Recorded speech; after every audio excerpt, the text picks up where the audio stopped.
Today on Locked On Canadiens, which prospects are we watching at rookie camp?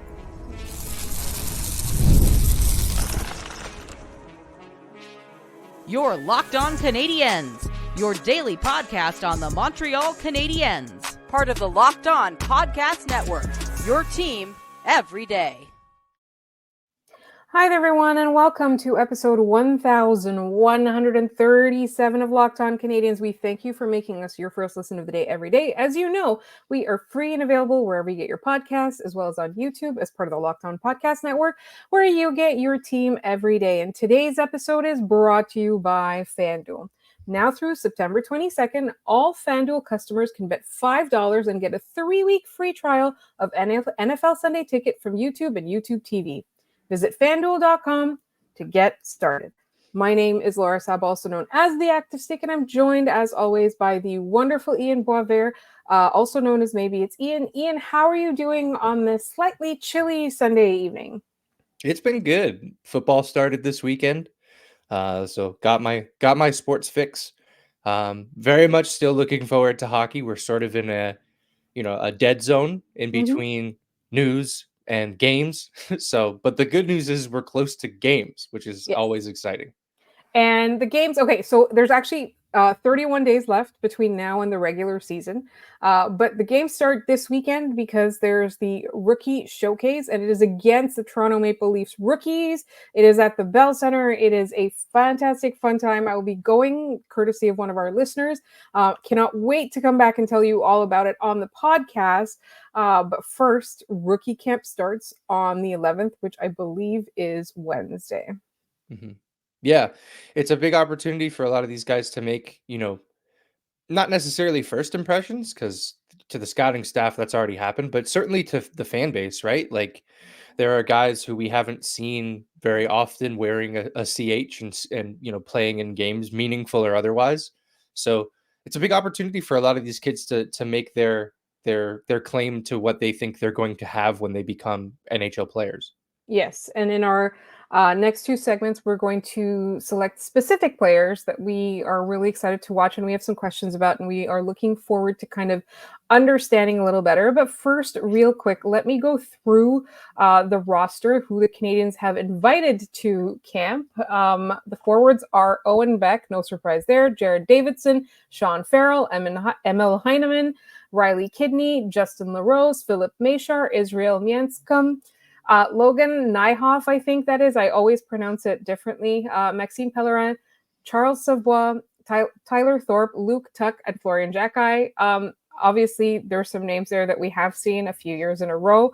We're expecting those names to graduate. And then in the defensemen, Emmanuelson, Charbonneau, Adam Engstrom, Lane Hutson, Logan Mailloux, Simon Motu, Owen Protz, David Reinbacher, and the goaltenders are Quentin Miller and Samuel Richard.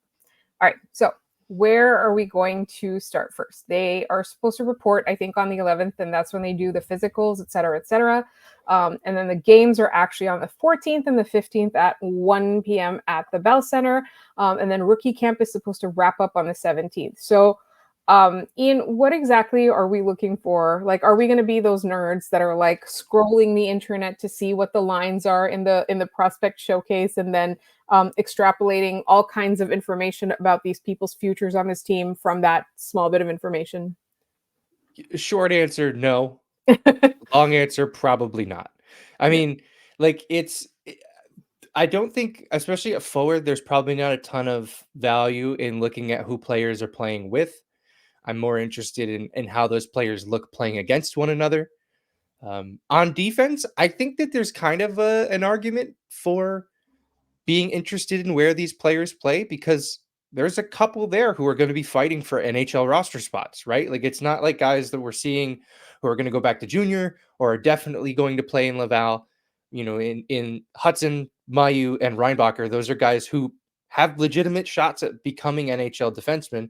And it might also show you what the team is thinking as far as, their usage moving forward, or the ideal role that they have for a player like a Reinbacher or like a Hutson. And it's just going to be fun because there's so much talent on that back end now. Like, this rookie tournament defensive structure or defensive roster that the Canadiens have is really good. It's exciting. It is. And so, like, I think for me, the first thing is you want to see what kind of shape they show up in. Obviously, that's a big thing. The other thing you want to see is, who's taking it. Like there's some that will take it too seriously, even though they have Yeah. no shot at making the team. That's definitely one of them. I also think, like, one thing that I will be watching for actually is who are the other personnel on the ice, like who's running the camp, like who do the players get a chance to talk to, who do the players get a chance to skate with, like who's like paying attention to their skills, like who are they getting mentorship and advice from. Like I think that for me is like what I'm going to be watching very closely, like and I know it's like you read a lot into it, but like I was living for last year the clips of like Vinny like on the Yeah. ice with somebody, or like MPP on the ice with somebody. Like that was what I was living for, because I just want to see, like, are the Canadians like putting their money where their mouth is when they say development is where it's at? We've got these people in our system. We want to just maximize what we can put into them so that they can maximize their chances Right. of making the NHL in the future. Yeah. And I mean, one of the things that this organization has taken as an action item since, Hughes and Gorton got here was to surround these players, these kids, with greatness at every step of the organization. You show up at rookie camp, and who's on the ice with you? Marty St. Louis might be there. Vinny Lecavalier is there. Marie-Philippe Poulin is there. You get to the NHL level, now you're being coached by Marty St. Louis. Like there should not be very far for a player to go before they run into somebody who is one of the greatest players who has played the game. And Right. I think that, in a salary cap world where the Canadians don't have an advantage financially in that aspect, this is an area where they have to take advantage. It's why hiring a guy like Adam Nicholas is so important, because there wasn't an Adam Nicholas before Adam Nicholas got here. Francis Bouillon, I believe he's still working, in that department, as well in the hockey development world. So like they have, a good structure around these kids from the moment they show up. So that, to me, like you said, the Canadians putting their money where their mouth is. That's it. Like, to me, that's and the continued investment in that concept should pay dividends for this team moving forward, as opposed to in the past where it was a sink or swim mentality with young players. You either showed up in the NHL ready to be an NHLer, or you weren't an NHLer. Those were the two options. It was a dichotomy that didn't work. That's Right. not the goal here anymore. And that's the thing too, is that and a lot of times, like, we were very prone to blaming the player themselves, right? Like we're like, oh, this player didn't work out. And a lot of times the player, just needs a little bit extra, whatever it is. It could be somebody who's like nutrition is completely terrible. I know in this day and age it's different, but it could be somebody who, like, there's this one flaw in their game that if they're able to compensate that, everything gets better, right? And there has to be people that kind of help you along the way that are the team, not just your own people, right? Like there's a vested interest in the people you surround yourself, like your agent or whatever, in like, inflating your ego and just telling you everything's okay and just keep doing what you're doing, et cetera, et cetera. Whereas like the NHL team itself is able to say, this is what we need from you, go do this, right? Right. And so I think a lot of that as well is like, we would say, oh, this guy didn't work out, he wasn't good enough. Well, what if whatever obstacle he had between himself and being a serviceable or elite NHLer was one specific thing that the player couldn't, there weren't enough hockey minds, or there weren't enough people who played the game, or there weren't enough people whose job it is, like Adam Nicholas, right? Who could tell you, like, this is the thing, like, this is a thing you have to overcome.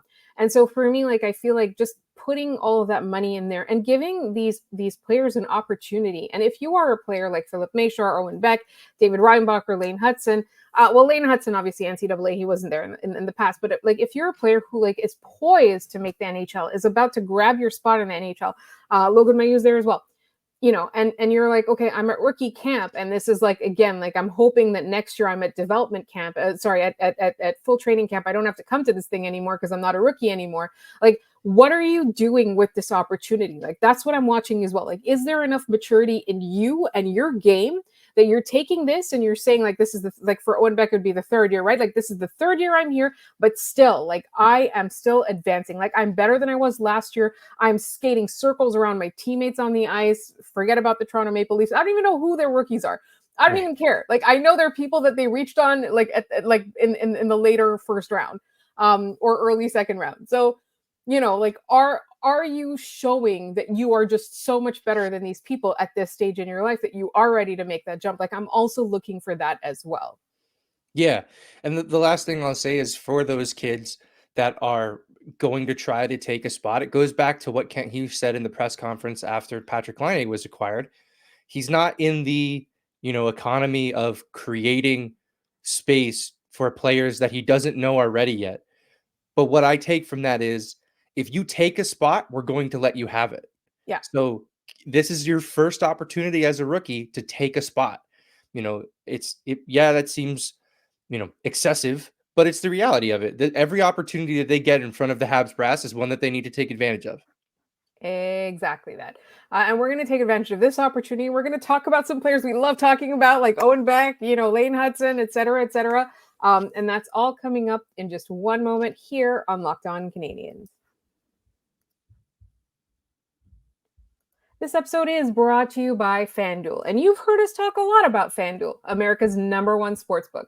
Well, we've got something a little bit different for you. Now through September 22nd, all FanDuel customers can bet $5 and get a 3-week free trial of NFL Sunday Ticket from YouTube and YouTube TV. You just heard my co-host say how excited he was to see football was back. That's your sports fix, and FanDuel has a fix for you. Then with a YouTube TV base plan, you'll be able to watch every regular season Sunday afternoon out-of-market game. All you need is a Google account and a current form of payment, and you can cancel anytime. And if that's not enough, FanDuel also has something special for our listeners this weekend. Be sure to check out FanDuel's Profit Boost in the app and use it for FanDuel's Double Your Winnings for all Sunday 9:08 pregame moneyline bets. Profit Boost will be live starting Friday on Friday, September 6th. View your account page now to learn more about your boost. Just visit FanDuel.com and download America's #1 sportsbook.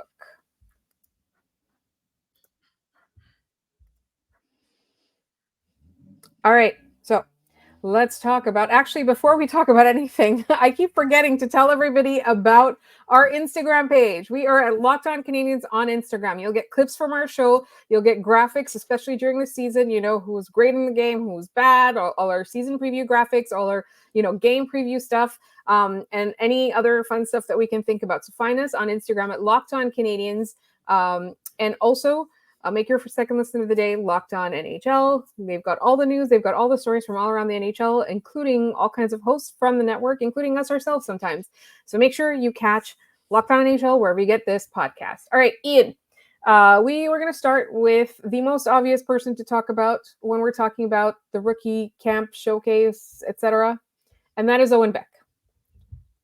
Owen Beck to me is probably right now like the elder statesman in the prospects, both in terms of where his game is supposed to be and obviously where he was when he was drafted, his age, etc. So what are your thoughts? What are we hoping to see from Owen Beck? I mean, I think more so than anything, I'm hoping to see a player who is absolutely positively done with junior hockey. He can't go back. He's played there a ton. He's coming off the season where he played for both the Peterborough Petes and the Saginaw Spirit. 25 games with the Petes, 30 points, 32 games with the Spirit, 51 points. I think he is done with the Ontario Hockey League. And, in saying that, I'm hoping that in this rookie camp, he's looking at these players as, peers of his, but players that he can be better than, right? Like he should be done with this level of his career. I'm excited to see him. I'm excited to see where his progression has taken him. But I think if he just treads water in this camp, I'm a little concerned. I don't know if that's, alarmist of me to say in September, but I don't know how you feel about, what he needs to look like in camp for you to feel pretty good about where he's at. He needs to be dominant. There's no question. He needs to be because there's two reasons he would be treading water. Is one, he's not taking it seriously, which is terrible from a point of view of somebody who's trying to make the NHL. And the fact that you're, his ceiling is not that high. His floor is high, but his ceiling is not that high, right? That still makes him relatively replaceable in a lineup. So if he's treading water because he doesn't care enough, that's terrible. If he's treading water because there's an injury we don't know about, like that, I'm also concerned about the Montreal Canadiens decision-making in that part. In that aspect. And then if he's treading water because he can't cut it, that to me is, I would say, the most concerning, because we've invested a lot and the Habs have invested a lot in this player, making this team becoming a solid bottom six option, a dominant bottom six option for the Canadiens, like somebody who's two-way. His faceoffs are great. We need that in the NHL level. We talk a lot about how the people above him in the depth chart, their faceoff percentages aren't that great. And he's a player that when he was drafted, like the interviews, pre-draft interviews, post-draft interviews, he had a lot of confidence. Mm-hmm. And he needs, like we just talked about, putting your money where your mouth is. Like for Owen Beck, it's like putting your game where your mouth is. Yeah, and I want to make it clear that we have no reason to believe he's going to take his foot off the gas. It's just a reality of how we're going to watch the next weeks, the next few weeks unfold. If we do get a sense that, hey, it looks like he's just kind of going through the motions out there because he's like, oh, another rookie camp, why am I here? It'd be concerning. But to that end, we have no evidence to believe that Owen Beck's going to phone it in. I think we put a lot of pressure on this player because of that draft year, that 22 draft, where the first 4 picks of that draft were Slafkovsky, Machar, Beck, and Hutson. 2 of those look like bona fide studs. It would be really nice if the other 2 also turned out to be really, really effective NHL players. And exactly. I think Beck is probably a little bit closer to that than Machar currently is. But like, if you nail those first 4 picks in that draft, and those are all picks between, 1, obviously, and when was Hudson picked? Like mid 30s, 40s, like somewhere in there. I can't remember exactly where he was picked. I'm going to go check. Yeah, please go look. Because if you have 4 picks in that span, you have to hit on them. And it looks like the Canadiens have hit on at least 2 of them, and it could very likely be more than that. It could be the full 4 should Machar show up and also have, an effective season this year as a pro. He was 62nd overall. 62nd. That's crazy. Yeah. I feel like every time I'm told it goes further back. At this rate, next year he's going to be the 85th overall pick. But yeah, no, I mean, but that's the thing, right? Like, it's the first 2 rounds. So yeah. Okay. So our next player that I want to talk about, or that I will be watching, is Adam Engstrom. Personally, for me, the reason I'm watching Adam Engstrom so closely is he was sort of a non-factor, kind of like, it's exactly like a sleeper, like he was a sleeper pick. Last year, he played his way into the conversation in a big way. He surprised a lot of people. We weren't paying attention over here, and then overseas, he was really making noise and surprising a lot of people. So for me, from my perspective, like, I'm most interested in Adam Engstrom because I want to see what he brings. I want to see him play extended amounts of time with these other Canadiens rookies. I want to see him in those showcase games because I don't really know enough about what he brings. Like, for me, that's the reason for watching him. What about you? Yeah, I'm right there with you. We know Adam Engstrom, the draft capital. He was a 3rd round pick in that same 2022 draft. So again, another player that if they hit on, holy cow, the way that draft looks years from now could be legendary. Like we talk, Canadiens fans talk about that 2007 draft all the time. And yes, there were some hits there, but the potential for that 22 draft, like, fully eclipses that draft to me, at least, in practice of like what we can see so far. As far as Engstrom goes, though, like you said, I know him as the draft capital. I know him as this prospect the Canadiens have. There was, like you said, there was a lot of noise last year. I kind of want to get him over here just to see what kind of, prototype of player he is. If Lane Hutson is a Quinn Hughes type defenseman, and David Reinbacher is kind of still ambiguous to this point, although people, as soon as he was drafted, started saying Moritz Seider, but Moritz Seider is only a few years older, so I don't know that makes a ton of sense. But what kind of archetype does this player fit into? I'm excited to see it. He comes over, he's 20 years old, 6'2", like, he comes over with good size. That's not going to be an issue for him. So let's see how it plays out. He's going to have a couple of right-handed defensemen to potentially play with in, the first couple games of training camp. So we'll see how that plays out. I'm very, very excited for him. And then our next player that we're going to talk about this segment before moving on to some of the bigger names is Florian Xhekaj. Now, Florian Xhekaj is a big name by virtue of his brother. And also, as you pointed out, Ian. There aren't very many hockey players called Florian. So when people just use his first name, I'm just like, everybody knows who that is. Everybody knows who's talking about. So Florian Xhekaj, here's why I'm curious about him, because when he was drafted, people thought it was a reach, right? When I say people, I mean people outside of the Canadiens fan base, right? The Canadiens fan base thought, okay, whatever, this is a thing. It's a nice story. It's Arber Xhekaj's brother, but why did you use a pick so high on him, right? So my question is, with Florian Xhekaj, is the Canadiens must have seen a higher ceiling in him than we do. And I just want to see what that is. I just want to be exposed to that. Like, that's my curiosity about Florian Xhekaj. Yeah, I'll make this quick. In the draft video after that draft, Nick Bobroff called him the unicorn. I want to see why they call him the unicorn. I want to see what kind of player they think he is. What do they know that we don't know? Right. From what we can tell in junior hockey, he seemed to have had, he had a definite scoring edge this year as an overager, but 63 games, 34 goals. It's not bad. But he, like his brother, has an edge to his game. So show me why they think you're a unicorn. That doesn't mean, you're going to jump into the NHL tomorrow, but we need to see glimpses of it. Show us why they thought that of you. That's what I want to see. Right, exactly.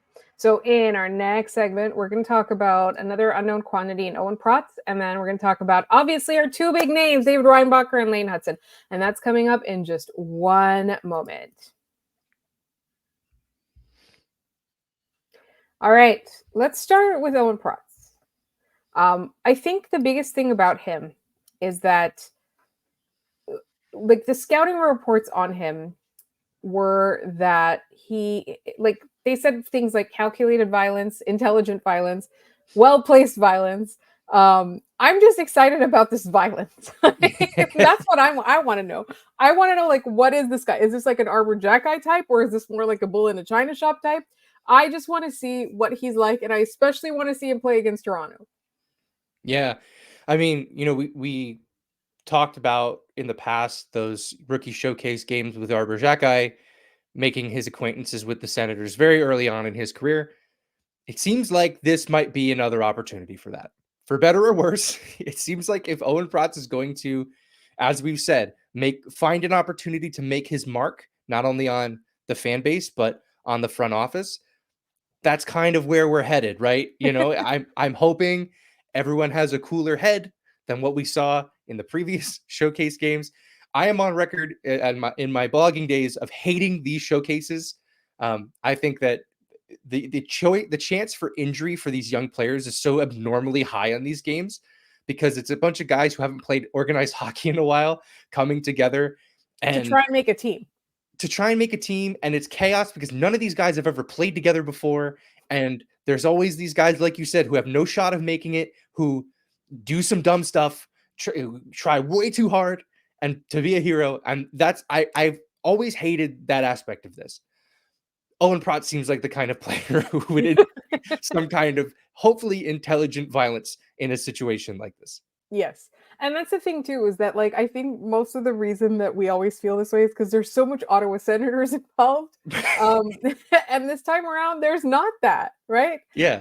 I'm excited about that because the Leafs personality is just being better than everybody, right? Like, they're being skilled, fast, blah, blah, blah. Like, that's their identity. Like, that's what these players are looking to, like, to conform to, right? Whereas with the Ottawa Senators, it was just a mess. It was chaos. They just wanted to be agents of chaos, and they wanted to be bruising, etc. I just find that in this case, I'm just excited to just see what happens, but obviously we don't want anyone to get injured. All right, let's move on to our two big names, David Reinbacher and Lane Hutson. I think we got to talk about them separately first, but then we are going to have to ask the question together. Yeah, who do you want to start with? You want to start with Reinbacher? Yeah, let's do Reinbacher first. Yeah, I think, he had a season last year where he played on a very bad Cloton hockey team over in Switzerland. It was a very good, very bad, no good season for David Reinbacher. And I think a lot of people have taken that and sort of lowered his draft stock because of that, which is, unfortunate because it's not his fault. His team was terrible. So, I mean, he comes over to Laval at the end of the season, 11 games, 5 points. Hey, he looks pretty good, right? Like, in his first taste of North American professional hockey, he looks good. for me, it's another opportunity for him to introduce himself and continue to carve out what that archetype for him is going to be. Is he that breakout pass defenseman? Is he, sort of not a stay-at-home defenseman, because I think he has a much larger ceiling than that, but how does he play in his own end? There's an opportunity here for David Reinbacher to sort of reintroduce himself to this team, to this fan base, who, let's be frank, from the moment he was drafted, we have not been the biggest, supporters of the pick. I'm not saying us as in the host of this podcast, but the royal we, this fan base has not been particularly supportive of David Reinbacher in Montreal. This is an opportunity for him to change that narrative, I think, especially because they've righted the wrong of the Michkov pick by taking Demidov. I think that's a massive weight off his shoulders heading into the season. I don't know if that's unfair to think, but it's the only thing that comes to mind. No. I think it's amazing. Like, I think like that was twofold, right? Like, there were so many benefits to that. And one of the benefits was taking the pressure off of that Reinbacher pick. Yeah. And just changing that narrative. And it sort of allows us to like, kind of like, is it called retconning, where we like go back and we like rewrite the story? Yeah. Like we're retconning this. Like, they knew all along that Demidov was going to be the pick this year. So that's why they went with told us that. They said, like, we've been watching him for a year. We knew this was going to happen. Like, and then we were like, okay, no, they made it up. We all know they made it up. Everybody was watching Demidov. Everybody knew 2 years ago he was a thing. Everybody had their eye on this kid, right? But like, it's really funny in that, like, now we've convinced ourselves that this is the canon. But Ian, long before you were born, I used to hang out on message boards, and I used to I used to talk about hockey on the internet. And there's this term that used to come up called puck poise, which doesn't mean anything. I hate terms like that are like, like active stick. That's one of them. That's where I got my name, right? It doesn't really mean anything. You play hockey on the ice, your stick is active, like, you know. But puck poise is one of them. But it's really funny in that I thought that was a made up thing until I saw David Reinbacher play in Laval. And so, like, for me, like, what I'm really excited to see is, does he still have that controlled defense, like that ability to stay like that when he's playing with a bunch of rookies who are obviously going to be, overexcited? There's going to be a lot of running around with their heads cut off. And is he going to be able to just control the moment when he's playing on the ice? Like, that's what I'm looking for with David Reinbacher. Yeah, same. And it could come down to who he's playing with, because it very well might be Lane Hutson on the other side of him. Right. And we penciled them in together since last year, right? Like, since Reinbacher showed up to, was it whatever it was, development, whatever the one that Lane Hutson can go to. And they played together for like in a scrimmage or whatever. And then everyone was like, this is going to be it forever, right? We've done this. We've written this down. We've set it in stone. But I really want to see them play together, because you never know, right? Like, they do complement each other. All the things that Lane Hutson doesn't have, David Reinbacher has. Everything that David Reinbacher doesn't have, Lane Hutson has. But here's my question. Is it going to be a match made in heaven? If I needed to give you an answer right now, I'd probably say no. Just because, at least not for the foreseeable future, because that would involve them playing together as very young professional players, which, unless that's happening in the AHL, I don't think that's going to happen, right? Like, they're probably getting placed with a David Savard or a Mike Matheson, or they're bringing in some other veteran defenseman to play with them, because that's, while I think the heart part of it hates that, because I want to see the cool guys do cool guy things. But the part of this game that you need to actually think about and consider the human side of it, it makes a lot of sense why you would want to shelter these guys with a guy who can teach them how to play the game, right? It's like when I did the 25 under 25 with Logan Mailloux, with his whole, issue taking penalties. I kind of want to play him with a, Joel Edmondson type or a Ben Sherratt type who could teach him how to get away with penalties, right? Like, that's a skill that you can teach him, that he'll pick up as a veteran hockey player. So like, that's sort of what I'm looking at for Hutson and Reinbacher. What about you? Do you feel the same? I think so too. I do think they'll play them together in this particular showcase, just to give us a taste, but also to see what they've got in both of those players. But I do agree that, like, when it is time to actually make the team or go to the AHL, like, we're going to be brought back down to earth. But what I'm looking for from Lane Hutson is truly just to see the creativity there, just to see, like, he's going to be playing with a lot of players who are mistake prone at this stage in their careers. And I want to see how he capitalizes on that. Like, that's my biggest thing that I'm looking for. Like, if you ask me what's the single thing you're looking for in Lane Hutson, it's that he's playing with a bunch of rookies. He is a rookie, but he's playing with a bunch of rookies. So is he going to be able to capitalize on their mistakes and on those opportunities? Yep.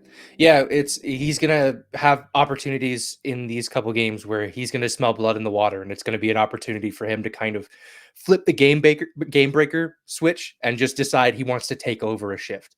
Yeah. That's the sort of thing that we've seen him do at the college level.